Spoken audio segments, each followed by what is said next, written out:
bring out your buyer-broker agreement, and you have a couple of them with you at your open house, and say, I can't show you that property until you execute a buyer-broker agreement with me just for that property. Do you think that would scare people? Do you think most people would sign? At that point, okay, what do you care if you scare them? Yeah. You scare them out of wasting your time? Some people might just want to take a look at it and think about it, or they don't want to feel Stop that pressure. that thought. Oh, the God. casualness has to go away from our profession. Truly. The casualness with which we say, oh, well, we just look at houses all day. And I've had people say to me, oh, you do nothing but look at houses all day. Yeah. After how many years of looking at houses all day? You don't look at houses all day. That's a small part of your job. And if you don't take yourself seriously in what you do every minute of what you are doing, then neither will anybody else. So if somebody says to you, well, and you're in a townhouse and there's 2 for sale, there's one next door, there's one across the street, buyer representation agreement, and you have to say, I'd love to show you that property, but before we go over there, I am required by my broker, just like you used to have to say to the guys, my mom told me I had to be in. My broker requires that you execute a buyer-broker agreement with me just for this one property. Then you will have all of their information, and you make them sign it before you take them in. And this is actually a good security measure as well. Mm-hmm. Yeah. If this is a couple or a guy or whatever, you get to be in charge. You damn well better be in charge of how you're conducting yourself. And this is a good way to do it. So you have the buyer-broker agreement, say, I'm not going to expect anything other than if you purchase this property, and it's just this one property, there's a place to write the address in here, and you look at that on paragraph 4. Property to be acquired. You know who they are? Do you ask well, them that's because they can tell you. Sure, they're liars, so they can. Yes, absolutely. You can do whatever you want. You're in charge. They're looking to you to be in charge. Some people think that they're going to come across some cute little dithering idiot who doesn't know anything, and that can be guys as well as girls, but predominantly the women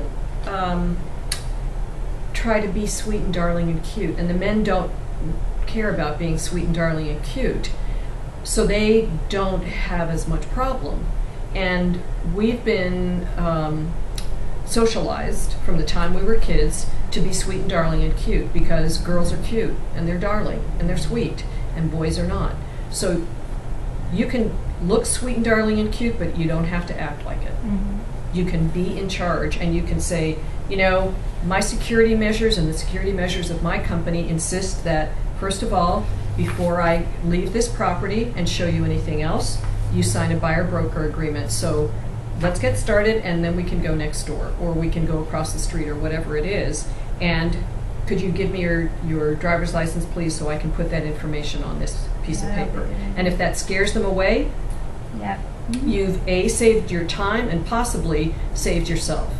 So don't worry about scaring somebody away. Okay.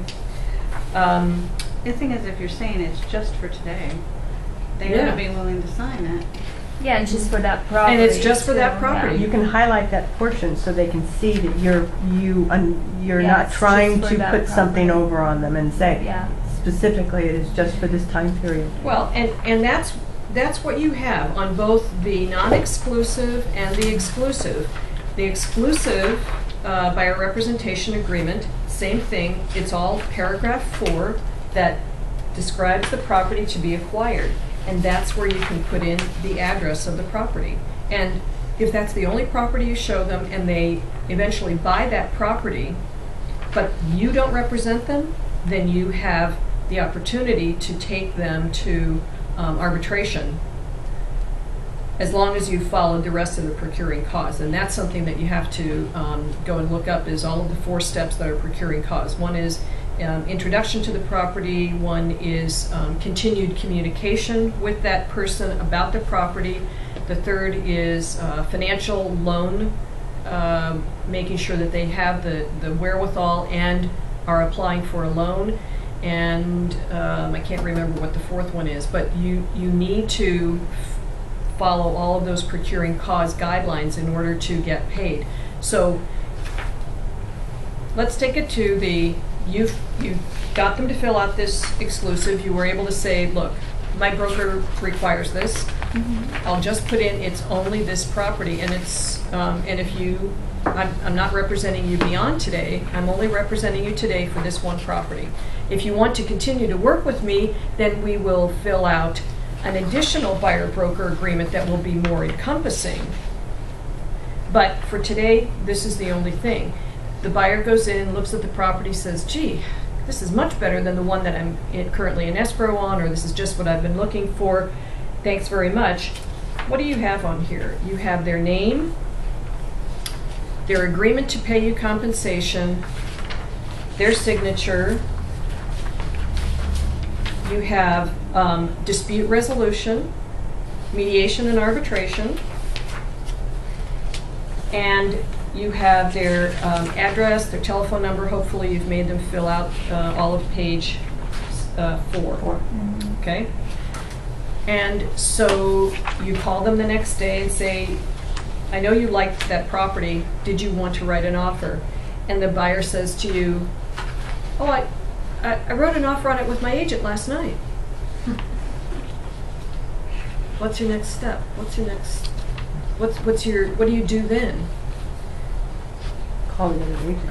Call the other agent and the broker. And have a chat. The next thing to do is to remind the buyer that you and that buyer signed a buyer-broker agreement before they looked at the property.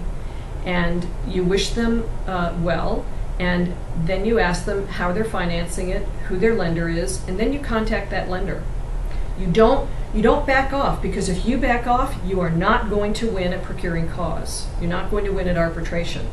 What if they won't tell you, the lender?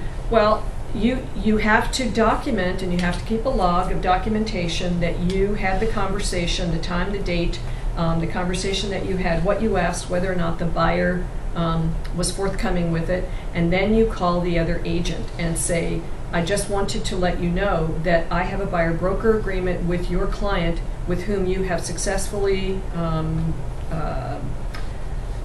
purchased the property, and I will be pursuing arbitration to get the commission based on my introduction of your client to that property. And then you talk to your broker. Now, it can get real sticky after that, because sometimes that quick of an introduction to a property and getting a buyer to sign a buyer-broker agreement that quickly, the buyer will always say, I didn't understand what I was signing. They made me sign it so quickly. It was the only way that I could get in the property. Well,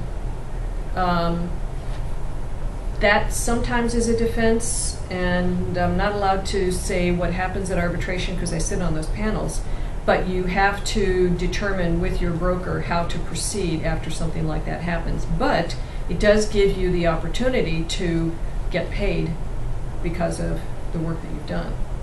You have to be able to discuss comparables, you have to know the territory, you have to know a lot more than just how to open the lockbox and get inside and sign this agreement.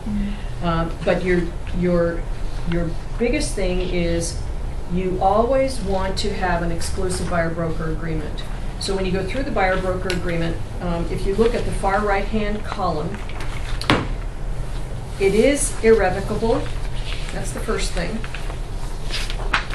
As opposed to the one that is revocable. You have to, when you have an irrevocable agreement, they can't come back to you in between the beginning date and the ending date. So even though you have all contracts, as we all know, have to have a beginning date and an ending date in order to be valid,